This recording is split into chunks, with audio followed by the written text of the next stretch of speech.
নমস্কাৰ।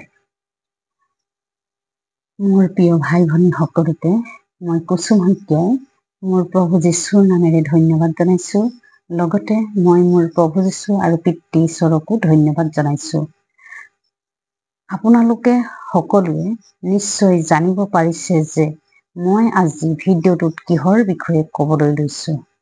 বিষয়টোলৈ যোৱাৰ আগতে মই আপোনালোকক জনাব বিচাৰিছোঁ যে আপোনালোকে প্ৰভু যীশুক বিশ্বাস কৰি কেৱল বিশ্বাসী হৈ নাথাকি প্ৰভু যীশুৱে দি যোৱা বাক্য ঠিক ৰূপে জানি লৈ পালন কৰিবলৈ লওক। তেতিয়াহে আপোনালোকৰ আত্মাই উদ্ধাৰ অৰ্থাৎ পৰিত্ৰাণ অৰ্থাৎ অনন্ত জীৱন লাভ কৰিব। যিহেতু যোহনে লিখা শুভবাৰ্তা 1 অধ্যায় 1 পদত আমাক কৈছে, আদিতে বাক্য আছিল আৰু বাক্য ঈশ্বৰৰ সৈতে আছিল আৰু বাক্যই স্বয়ং ঈশ্বৰ। আৰু এই অধ্যায়ৰে 14 পদত কৈছে, সেই বাক্যই মাংস হ'ল আৰু অনুগ্ৰহ আৰু সত্যতাৰে পৰিপূৰ্ণ হৈ আমাৰ মাজত বসতি কৰিলে। তাতে পিতৃৰ একমাত্ৰ পুত্ৰৰ উপযুক্ত যি প্ৰভাৱ, সেই প্ৰভাৱ আমি দেখিলোঁ। আৰু আমাক যোহনে লিখা শুভবাৰ্তাৰ 6 অধ্যায় 51 পদত কৈছে, স্বৰ্গৰ পৰা নমা জীৱনময় আহাৰ ময়েই। যদি কোনোৱে এই আহাৰ খায় তেন্তে তেওঁ সদায় জীৱ। আৰু যি আহাৰ জগতৰ জীৱনৰ নিমিত্তে মই দিম, সেয়ে মোৰ মাংস। আৰু এই অধ্যায়ৰে 54 পদত কৈছে, যিজনে মোৰ মাংস খায় আৰু মোৰ তেজ পান কৰে সেইজনৰ অনন্ত জীৱন আছে আৰু শেষৰ দিনা মই তেওঁক তুলিম। আৰু 56 পদত কৈছে, যিজনে মোৰ মাংস খায় আৰু মোৰ তেজ পান কৰে সেইজনে মোত নিবাস কৰে, ময়ো তাত নিবাস কৰোঁ। অৰ্থাৎ এই বাক্যসমূহৰ দ্বাৰা প্ৰভু যীশুৱে আমাক জানিবলৈ দিছে যে আমি কেৱল প্ৰভু যীশুক আমাৰ উদ্ধাৰকৰ্তা ও পৰিত্ৰাতা ও একমাত্ৰ সৃষ্টিকৰ্তা ঈশ্বৰ হিচাপে গ্ৰহণ কৰি বা বিশ্বাস কৰি বিশ্বাসী হৈ নাথাকি তেওঁ দি যোৱা বাক্য আমি পঢ়াৰ লগতে তাক ভালদৰে অধ্যয়ন কৰি ঠিক ৰূপে লৈ পালন যাতে কৰোঁ। কিয়নো তেওঁৰ বাক্য ঠিক ৰূপে লৈ পালন কৰাৰ দ্বাৰাহে আমি উদ্ধাৰ লাভ কৰিব পাৰিম। অৰ্থাৎ আমাৰ আত্মাই অনন্ত জীৱন লাভ কৰিব। তাৰ কাৰণে আমাক এজন উপযুক্ত শিক্ষকৰ দৰকাৰ। আৰু এই 21 শতিকাত প্ৰভু যীশুৱে তেওঁৰ বিশ্বাসী সন্তানসকলৰ কাৰণে তেওঁৰ বাক্যৰ সঠিক আৰু শুদ্ধ জ্ঞান শিক্ষা দিবৰ কাৰণে এজন উপযুক্ত শিক্ষক নিযুক্ত কৰিলে। আৰু সেই শিক্ষকজন হৈছে মচি মন্থন বৈঠকৰ ডাইৰেক্টৰ এণ্ড ফাউণ্ডাৰ ডেনিয়েল ৰাজ। এই 21 শতিকাত এই মচি মন্থন বৈঠকৰ ডাইৰেক্টৰ এণ্ড ফাউণ্ডাৰ ডেনিয়েল ৰাজৰ যোগেদি প্ৰভু যীশুৱে তেওঁৰ সন্তানসকলক যি সঠিক আৰু শুদ্ধ জ্ঞান শিক্ষা দান কৰোৱাই প্ৰতিজন সন্তানকে যিদৰে তেওঁ স্বৰ্গ ৰাজ্যৰ অধিকাৰী হ'ব পৰাকৈ উপযুক্ত শিক্ষা দান কৰি যুগুত কৰি তুলিছে, তাৰ বাবে প্ৰভু যীশুক ধন্যবাদ জনাইছোঁ। আৰু মই আপোনালোকক অনুৰোধ কৰিছোঁ, আপোনালোক সকলোৱে বাইবেলৰ বাক্য ঠিক ৰূপে পঢ়ি লৈ আপোনালোকে আত্মাই কোৱাৰ দৰে তাক শুনিবলৈ লওক। আৰু আপোনালোকে সঠিক অৰ্থাৎ শুদ্ধ জ্ঞান শিক্ষা দান কৰা শিক্ষকক চিনিবলৈ লওক। আপোনালোকে বাক্য অধ্যয়ন কৰাৰ দ্বাৰাহে আপোনালোকৰ আত্মা শক্তিশালী হোৱাৰ লগতে আপোনালোকে আত্মাসমূহ চিনিবলৈ পাৰিব।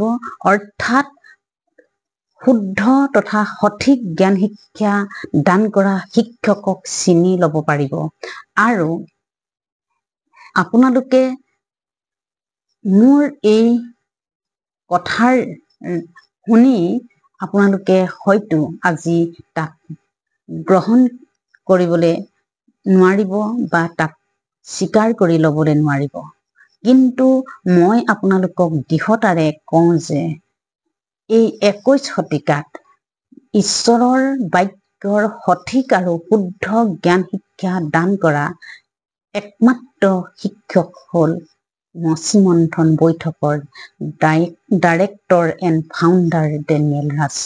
আৰু তেওঁৰ দ্বাৰাই আমাক যেনেধৰণেৰে প্ৰভু যীশুৱে তেওঁৰ বাক্যৰ সঠিক আৰু শুদ্ধ জ্ঞান শিক্ষা দান কৰি আমাৰ আত্মাৰ উদ্ধাৰ অৰ্থাৎ অনন্ত জীৱন লাভ কৰাত যিদৰে সহায় কৰি আহিছে তাৰ বাবে প্ৰভু যীশুক আমি ধন্যবাদ জনাইছোঁ। আৰু আপোনালোকে আজি এই কথাষাৰ গ্ৰহণ নকৰিলেও কিন্তু ঈশ্বৰৰ ন্যায় বিচাৰৰ দিনা তাক আপোনালোকে স্বীকাৰ কৰিবই লাগিব আৰু সেইদিনাহে আপোনালোকে উপলব্ধি কৰিব যে আজি এই কথাষাৰ গ্ৰহণ নকৰি আপোনালোকে কিমান ডাঙৰ ভুল কৰিলে, যাৰ বাবে আপোনালোকে আপোনালোকৰ নিজৰ আত্মাৰ উদ্ধাৰ হেৰুৱাব লগা হ'ল। এতিয়া আহোঁ মূল বিষয়টোলৈ। বিষয়টো হৈছে আমি ঈশ্বৰৰ সন্তান হোৱাত অৰ্থাৎ প্ৰভু যীশুক গ্ৰহণ কৰা বা বিশ্বাস কৰাত আমাৰ জীৱন যাপন কেনেধৰণৰ হোৱা উচিত। এই বিষয়ে বাইবেলৰ বাক্যৰ দ্বাৰাই মই আপোনালোকক জনাব বিচাৰিছোঁ। আমাক 2 কৰিন্থিয়া 5:17 কৈছে, কোনো যদি খ্ৰীষ্টত আছে তেন্তে তেওঁ নতুন সৃষ্টি, পুৰণিবোৰ লুপ্ত হ'ল, চোৱা সকলো নতুন হ'ল। আৰু ৰোমিয়া 6:3 কৈছে, আমি যিমান লোক খ্ৰীষ্ট যীশুৰ উদ্দেশ্যে বাপ্তাইজিত হলো, সকলোৱে যে তেওঁৰ মৃত্যুৰ উদ্দেশ্যে বাপ্তাইজিত হলো, ইয়াক তোমালোকে নাজানা নেকি?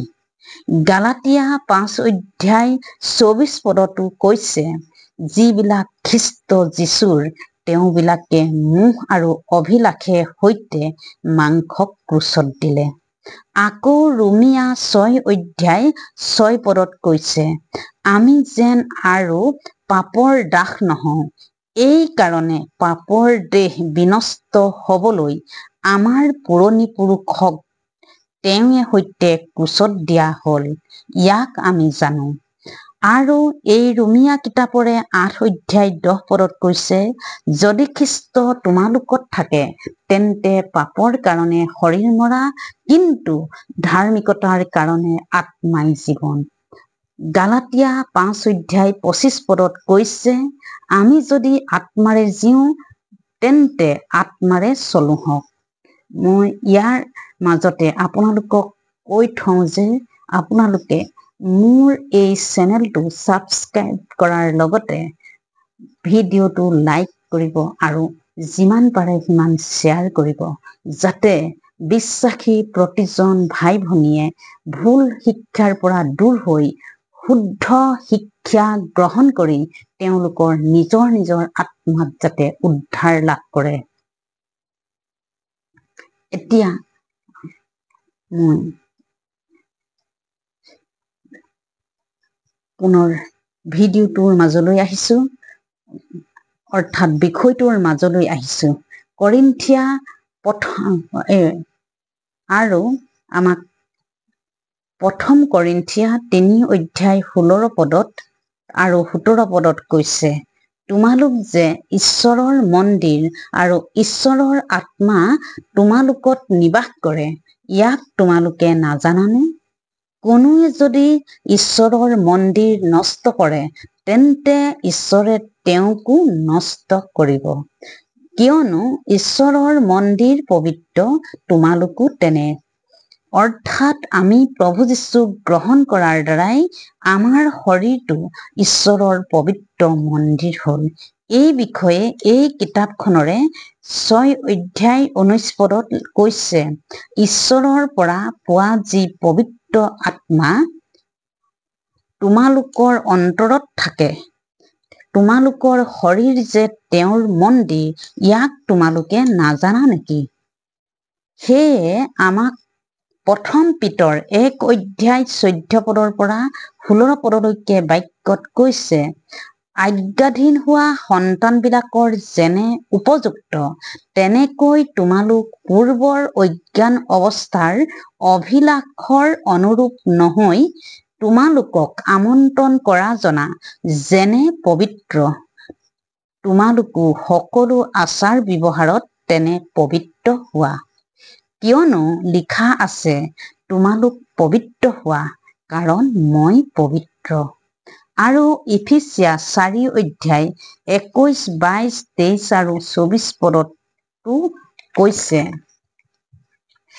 তোমালোকেতো তেওঁৰ কথা শুনিলা আৰু যীচুত থকা সত্যতাৰ দৰে তেওঁৰ শিক্ষা পালা, অৰ্থাৎ প্ৰবঞ্চনাৰ কু অভিলাষৰ দৰে নষ্ট হৈ যোৱা পুৰাতন পুৰুষক পূৰ্বকালৰ আচাৰৰ কথাত সলাই থৈ নিজ নিজ মনৰ আত্মাত নতুন কৰা হৈ সত্যতাৰ ধাৰ্মিকতা আৰু পবিত্ৰতাত ঈশ্বৰৰ প্ৰতিমূৰ্তিৰ দৰে সৃষ্ট হোৱা নতুন পুৰুষক পিন্ধিবলৈ তোমালোকে শিক্ষা পালা।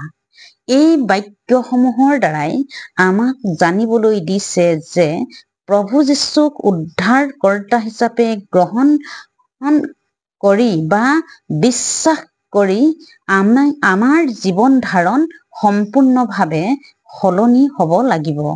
অৰ্থাৎ আমি আমাৰ আগৰ জীৱনটো ত্যাগ কৰি আমি নতুন হ'ব লাগিব।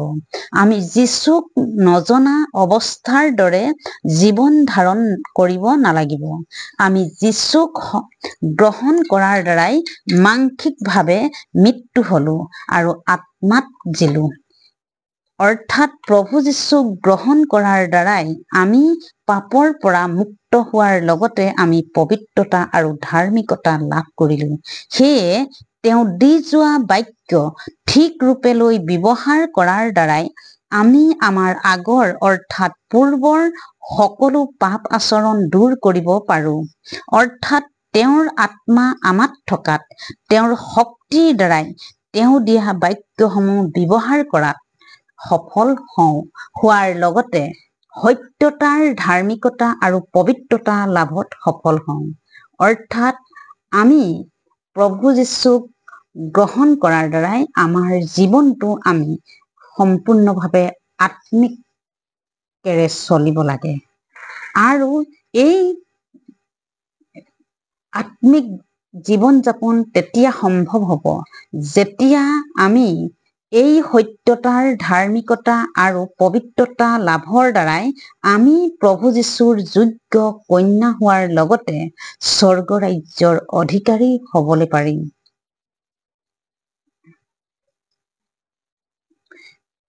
আৰু তেওঁ দিয়া সকলোখিনি বাক্য আমি এক ত্ৰুটি নকৰাকৈ পালন কৰাৰ দ্বাৰাই। কিয়নো আমাক প্ৰভু যীশুৱে বাক্যত কৈছে, মথিয়ে লিখা 7 অধ্যায় 21 পদত,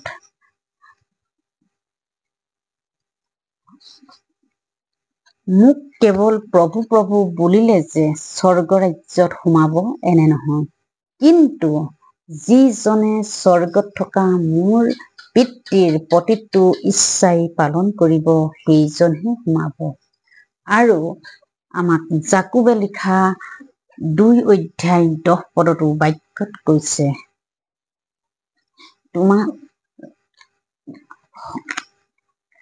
মই এই বাক্যটো পঢ়ি দিছো।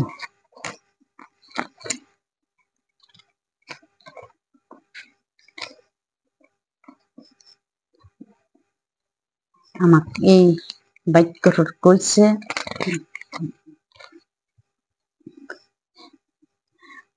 কিয়নো যিকোনোৱে সকলো আজ্ঞা পালন কৰে, কিন্তু এটাত তেওঁৰ ত্ৰুটি হয়, তেওঁ সকলোতে দোষী হ'ব।